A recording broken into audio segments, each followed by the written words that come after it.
Joining you now is Speaker Emerita Nancy Pelosi. She is Democrat of California. It's great to have you on the program. I'm curious how you think about the message about this president and incumbency particular on that sort of central question that is always at the core of a re-election campaign for any incumbent, particularly an incumbent president, of the are you better off, have things gotten better? Well, thank you for your presentation of the facts of our economy. Congratulations on your show. And I'm honored to be once again on your first. I was on the first when you started, and now the first for this year, this election year. I always see things from the kitchen table. And at the kitchen table, we see, as you mentioned, wages are up, unemployment is down. What is also so is inflation is diminishing, even though it's a global phenomenon and we compare well to other countries. But I also see the cost of course, affordable care, health care. When you talk about 4 years ago and you see that the president at that time was in denial, in delay, people lost their lives. He was fighting the Affordable Care Act. He said he was going to repeal and replace. He never came up with a plan. Now he says Obamacare sucks. Well, the fact is, it is very high in public mind. And if you're at that kitchen table, the cost of health care is not only a health issue, it's a financial health issue as well.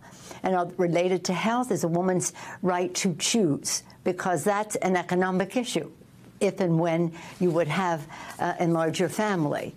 In terms of LGBTQ and everything, democracy and a fair economy are personal issues, So we have to have clarity in how we put out these facts, and I appreciate what you did say. Also, the stock market is up, and when it was up, when what's-his-name was president, he bragged about it. Women love me because their husband's 401k is blah, blah, blah, and all that.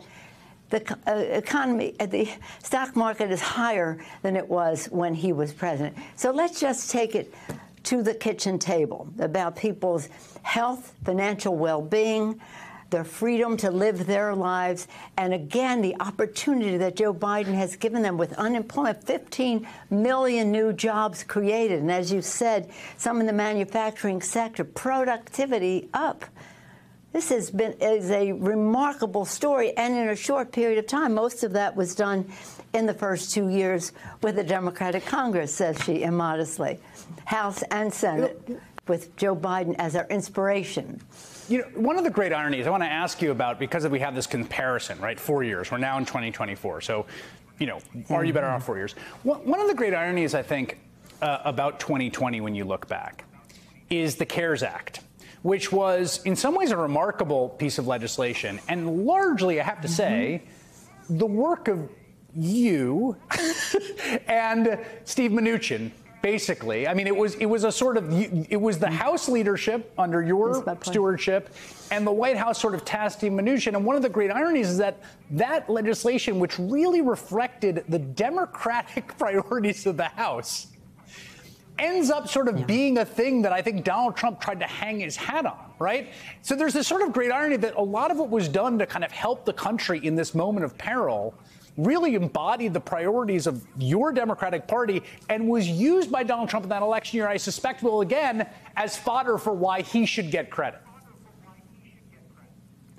Well, in addition to the CARES Act, we had some follow-ups to it.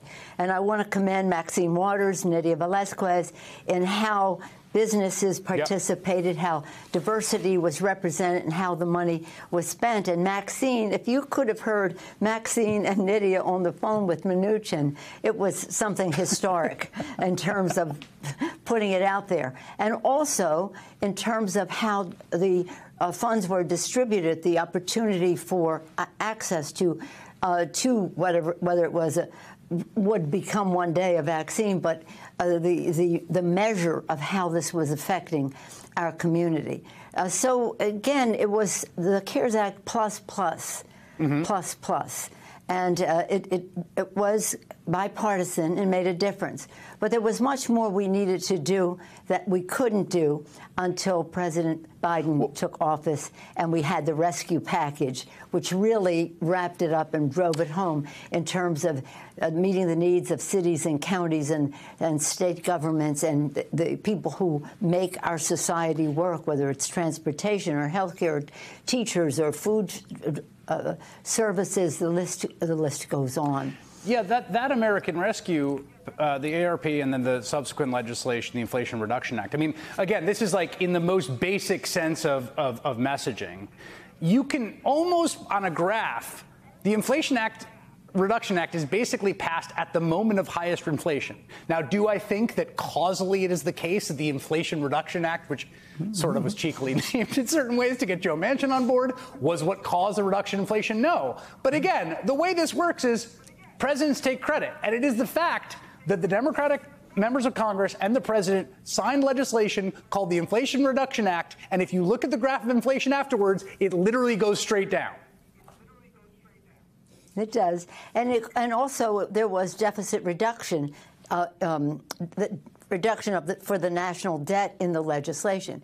I remind that the rescue package, which was helped to create so many jobs and, again, support our state and local governments, many of whose jobs are union jobs, and many of which were women and minority union jobs. That's really important. And also in the Inflation Reduction Act, not one Republican vote. Not one in the rescue package, and not one in the IRA. And it's in the IRA, if you talked about some aspects of it. And of course, it was the biggest bill to law to help us fight the climate crisis. But also in the bill was the reduction of the cost.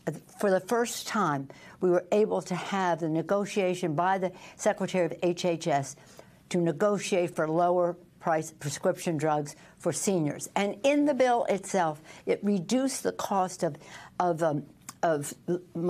Medicare for people with diabetes and the rest from $600 a month or $500 a month, depending, to $35 a month.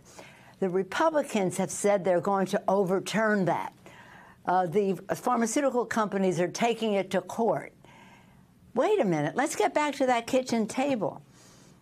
Let's get back to that kitchen table. The cost of medicines and pharmaceuticals is very important in the bottom line of America's working families. Having access to the Affordable Care Act, very important.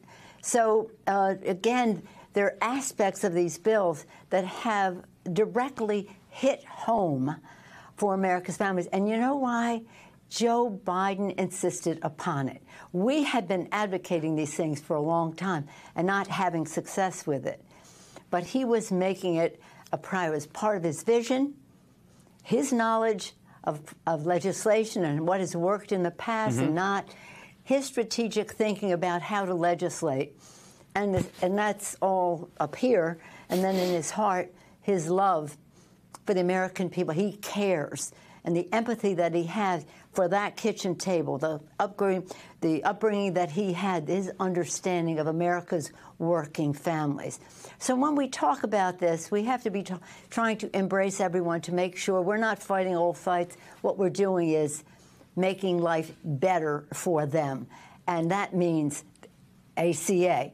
When we won in 2018, people said, weren't you lucky that that health care was such an important issue in the campaign?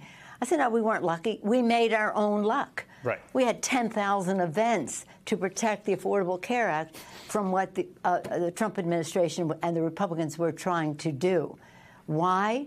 Because they were representing the big corporate America in all of this and their anti-governance approach to how we meet the needs of the American people. So I'm very excited about, as President Biden goes out on the campaign trail, he can make the case very well because he knows firsthand. Because sometimes when I say to him, we have to get this or that, he said, Nancy, I campaigned on that. I wrote the bill.